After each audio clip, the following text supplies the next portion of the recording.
Maximilian Kolbe, nascido Rajmund Kolbe, em 1894, na Polônia. Foi uma figura cuja vida se tornou um farol de caridade e devoção. Desde cedo, o pequeno Rajmund manifestou uma sensibilidade espiritual incomum. Aos 12 anos, teve uma visão que marcou sua vida.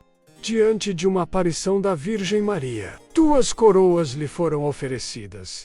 Uma branca, simbolizando a pureza, e outra vermelha, anunciando o martírio.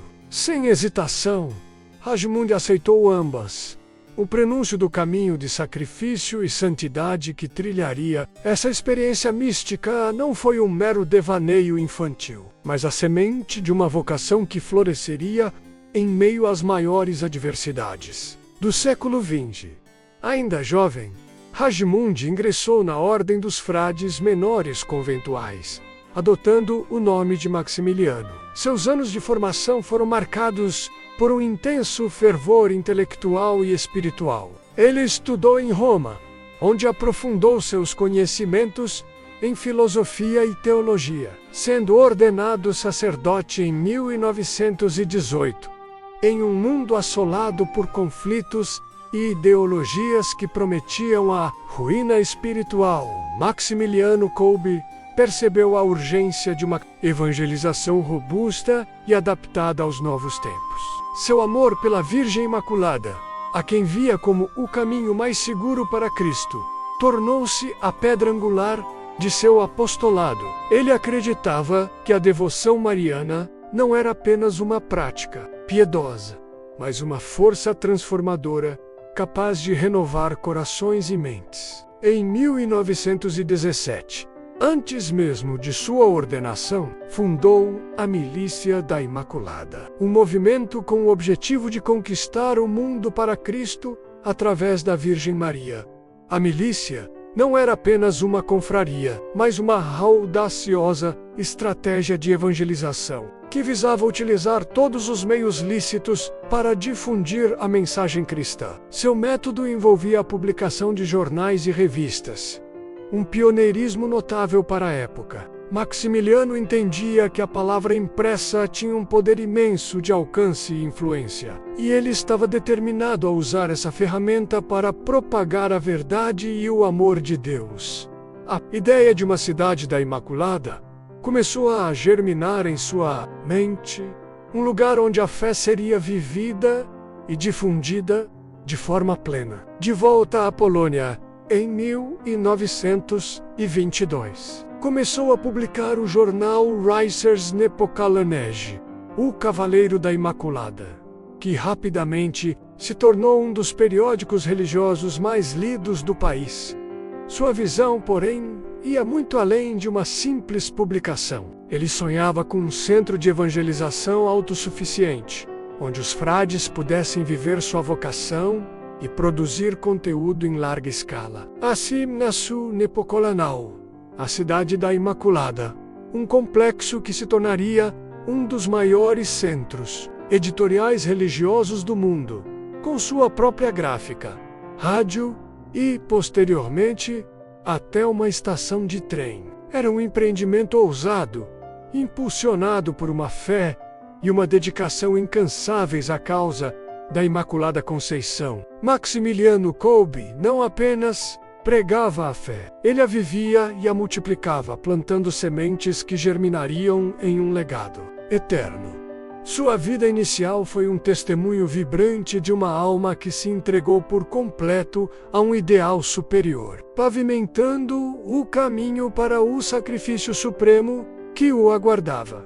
Niepokalanów, a Cidade da Imaculada, tornou-se o coração da Missão de São Maximiliano Kolbe, fundada em 1927. Esta comunidade franciscana, inicialmente modesta, expandiu-se com uma velocidade surpreendente, impulsionada pela visão e energia de seu fundador. Mais do que um convento, Niepokalanów era um verdadeiro polo de evangelização, um exército da Imaculada no campo da comunicação. Frades trabalhavam incansavelmente nas gráficas, operando máquinas modernas que imprimiam milhões de cópias do Cavaleiro da Imaculada e outras publicações, espalhando a mensagem cristã por toda a Polônia e além. A eficiência e a organização de Niepokalanu eram admiráveis, refletindo a crença de Kolbe na necessidade de usar os melhores recursos para a maior glória de Deus e da Virgem Maria. A ambição missionária de Maximiliano Kolbe não se restringia às fronteiras polonesas. Ele vislumbrava uma milícia da Imaculada global, e sua visão o levou a terras distantes.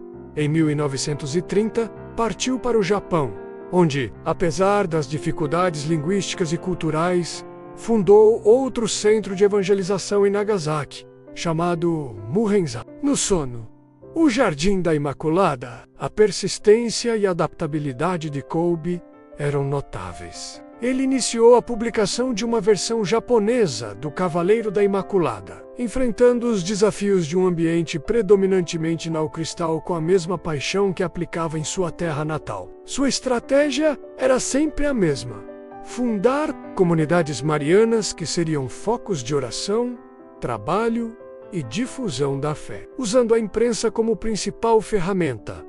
Ainda durante sua estadia na Ásia, ele também tentou estabelecer uma fundação na Índia visitando Guntako. Embora esta empreitada não tenha se consolidado da mesma forma que a de Nagasaki, ela demonstra a abrangência de sua visão e o desejo ardente de levar a mensagem do Evangelho a todos os cantos do mundo. As viagens missionárias foram extenuantes e o padre Maximiliano, já com a saúde fragilizada pela tuberculose contraída anos antes, não se furtava a nenhum esforço.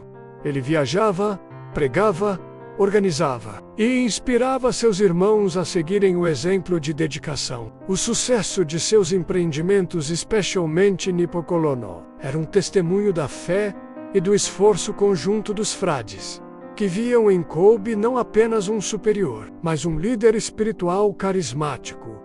De volta à Polônia em 1936, Kolbe reassumiu a liderança de Niepokalano, que havia crescido em sua ausência. A cidade da Imaculada era agora um complexo gigante, com mais de 700 frades, suas próprias oficinas, uma estação de rádio e até mesmo uma brigada de bombeiros. Era uma cidade em si, dedicada inteiramente à Imaculada e à evangelização, um modelo de autossuficiência e fervor religioso.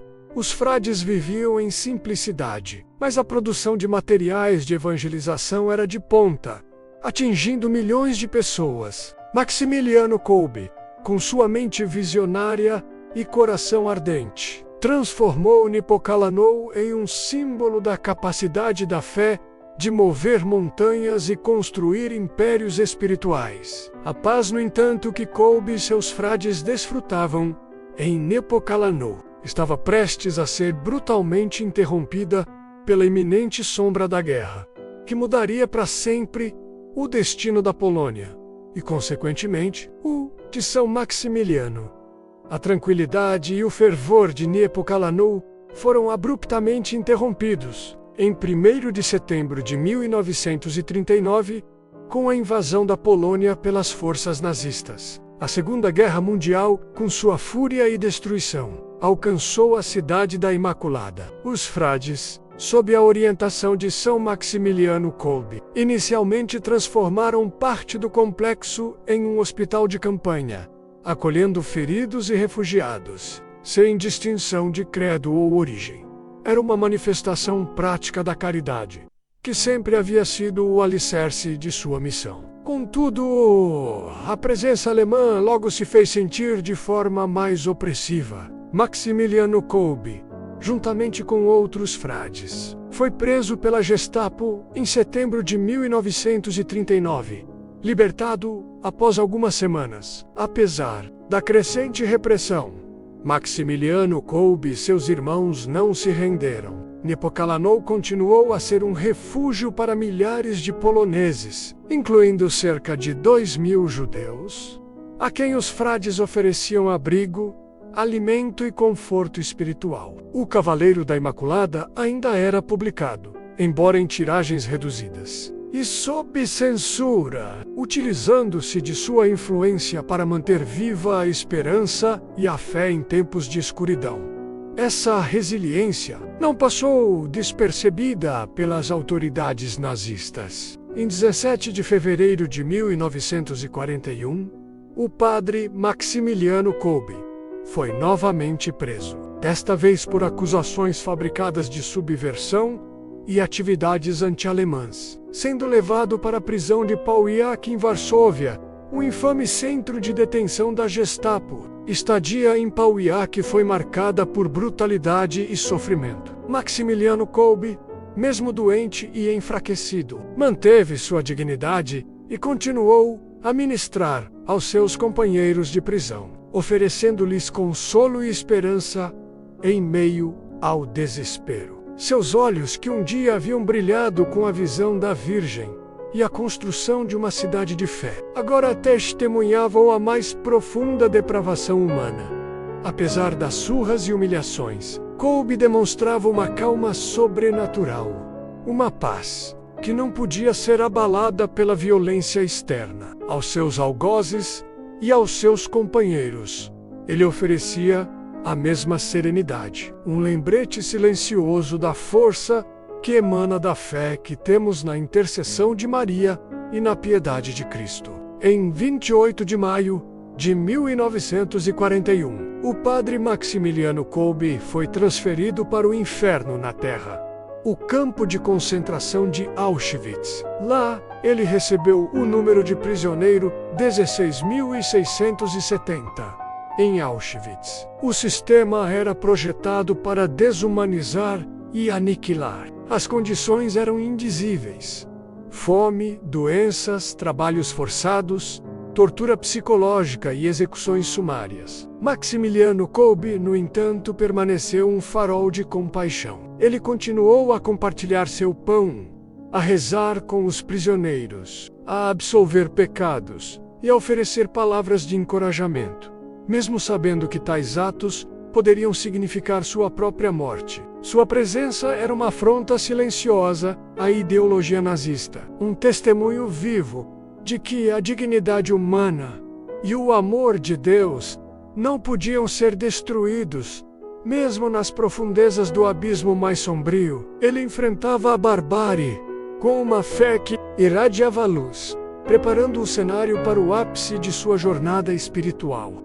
O momento decisivo na vida de São Maximiliano Kolbe, e aquele que eternizou seu nome na história, ocorreu no fim de julho de 1941, no bloco 14 de Auschwitz. Um prisioneiro havia escapado, e como retaliação, o comandante do campo, Karl Fritzsche, ordenou que 10 homens fossem selecionados aleatoriamente para morrer no bunker da fome. Uma morte lenta e agonizante, como um aviso aos demais. Entre os 10 escolhidos estava Franciszek Gajonicek, um sargento polonês, pai de família, que desesperadamente lamentou seu destino. Em meio ao terror, uma voz calma e resoluta quebrou o silêncio. Era a voz de Maximiliano Kolbe.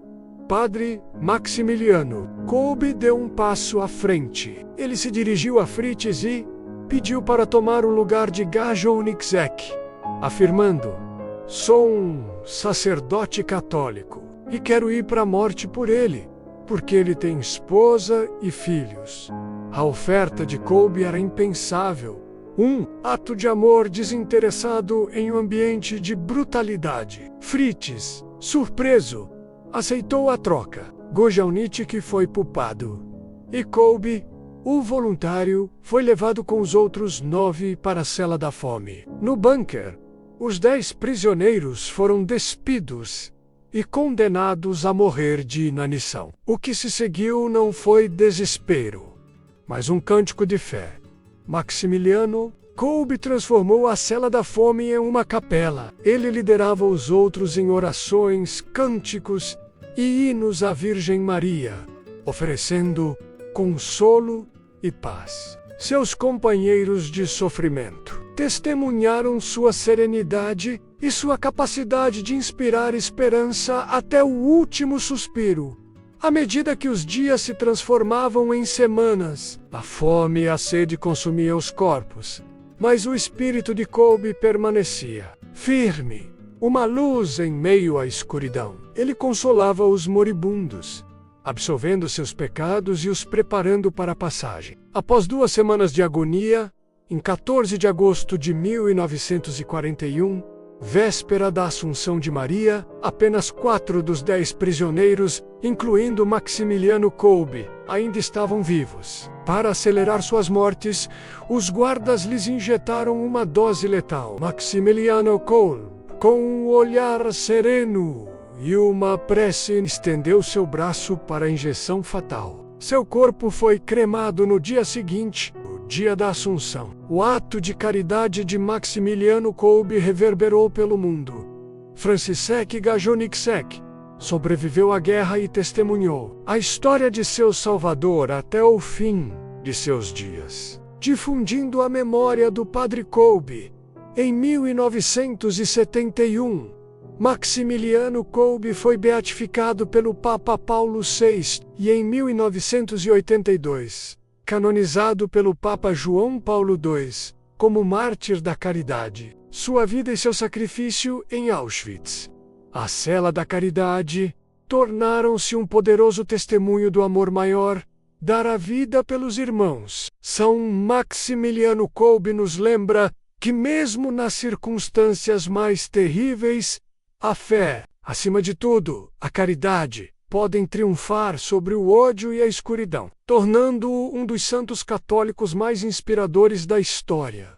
Durante a minha catequese, quando tratávamos dos pecados mortais, me lembro nitidamente de pensar e discutir sobre se o nosso sacrifício em prol de outra pessoa seria pecado, visto que não devemos atentar contra a vida.